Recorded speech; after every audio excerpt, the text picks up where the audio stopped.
So, let me ask you something. Are you actually changing, or are you just getting, well, more interesting about not changing? It's kind of a gut punch of a diagnostic question, right? Because if you're a highly intelligent person, there's a really good chance you're an absolute expert at diagnosing your own flaws without ever actually doing anything to fix them. Today, we're diving into how your sharpest tool, your intellect, might literally be your most elaborate defense mechanism. Let's get right into it. Welcome to This Explainer.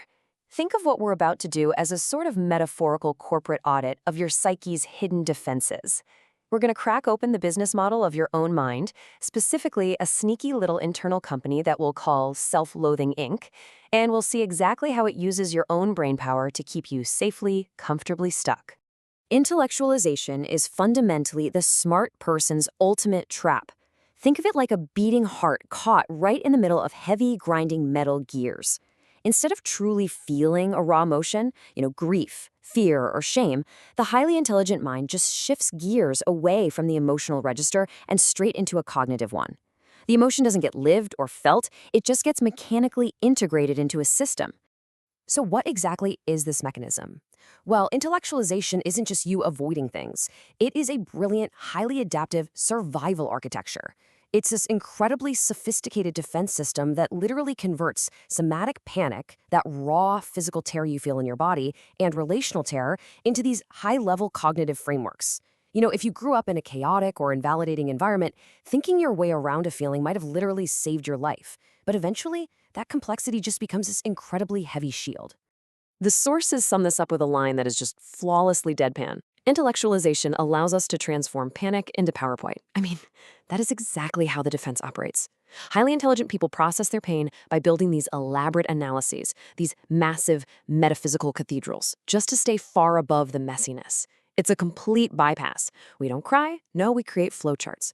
We turn ourselves into brilliant tour guides of our very own psychological prisons, just constantly upgrading our vocabulary while leaving the cell doors firmly locked. There's a really stark contrast going on here. On one side, you've got somatic panic. That is the messy, ground-level truth of your lived physical experience. And on the flip side, you have these high-level cognitive frameworks, those metaphysical cathedrals we just talked about. This intellectual armor lets you examine the architecture of your problems while remaining completely, totally untouched by them. You essentially create this sterile, perfectly safe distance from any genuine vulnerability. Part 1. The Armored Knight. This brings us to a very specific psychological persona, the Armored Knight. This is a self-guarded by incredibly heavy psychological weaponry. But we're not talking about literal swords or physical shields here.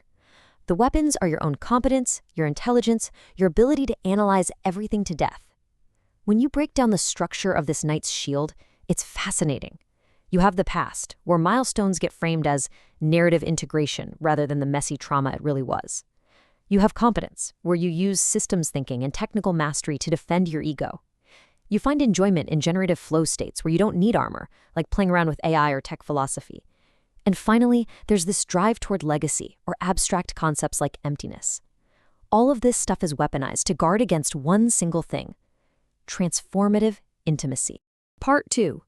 The economy of self-loathing. So what is this knight actually protecting? Well, that brings us to the literal business model of the psyche. You see, self-loathing isn't just this passive state of having low self-esteem. Oh no, it is a completely self-sustaining emotional Ponzi scheme. As the sources put it, Self-Loathing Inc. sells interest payments. Think of your life like a massive mortgage. You can either do the brutal hard work of paying down the principal, which means actually changing your fundamental behavior, or you can just make the minimum psychological payments by feeling guilty. By continually paying this interest, basically just feeling terrible about your choices, you completely avoid the terrifying work of actually retiring the debt. In this internal economy, guilt is literally just productivity cosplay.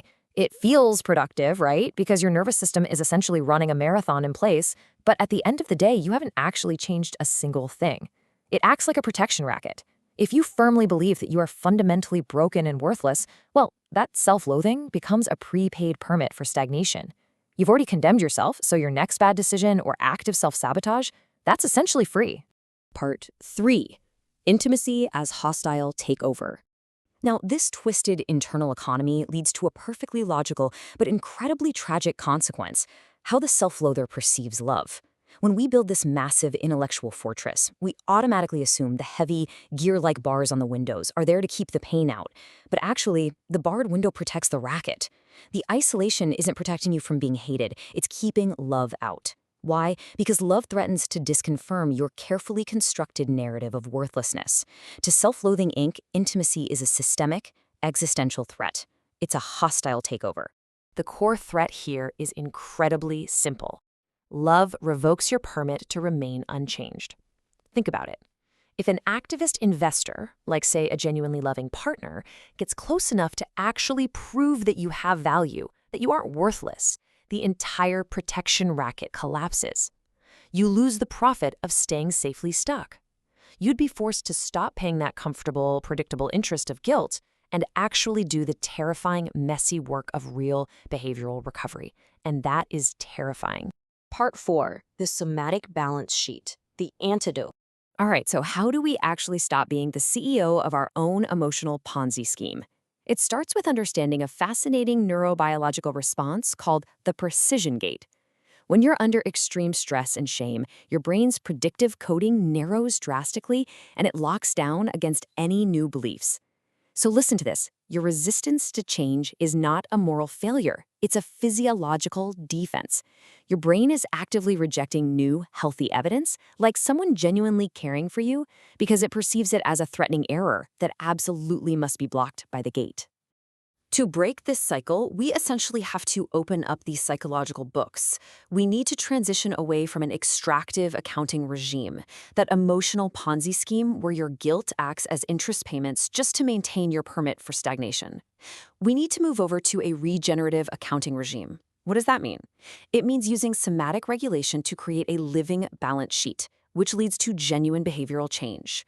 You update your internal ledger through true interoceptive accuracy. Basically, you actually start listening to the physical signals of your body instead of just relying on the endless rationalizations of your mind. But you've got to be hyper-vigilant here. Watch out for the red flags of the intellectual bypass.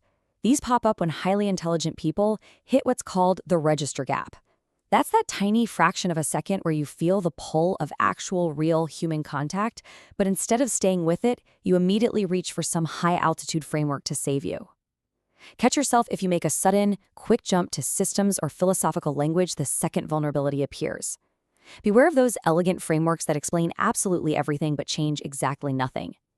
Notice if you're using counterfactual loops and calling it deep insight, or if you're suddenly relying on overly abstract talk about emptiness just to defend against being exposed. So what's the actual ground-level solution? The sources outline something called the droplet protocol. It's beautifully simple. Step 1, pause. Step 2, somatic return. Literally ask yourself, what is happening in my body right now?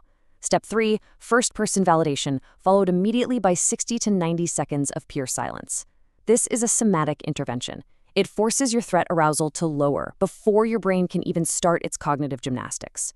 It deliberately bypasses your intellect and forces your nervous system to experience the absolute, terrifying uncontrollability of truly being seen. Which brings us to our final, lingering question. What does it actually cost you to stop being interesting and simply start being honest? Look, your protection racket survives on your brilliance, but it dies in the face of your plain, unarmored truth. Thanks for joining me for this explainer. I really hope this helps you recognize the heavy armor you've been carrying around and inspires you to finally step outside the cage you've built. Catch you next time.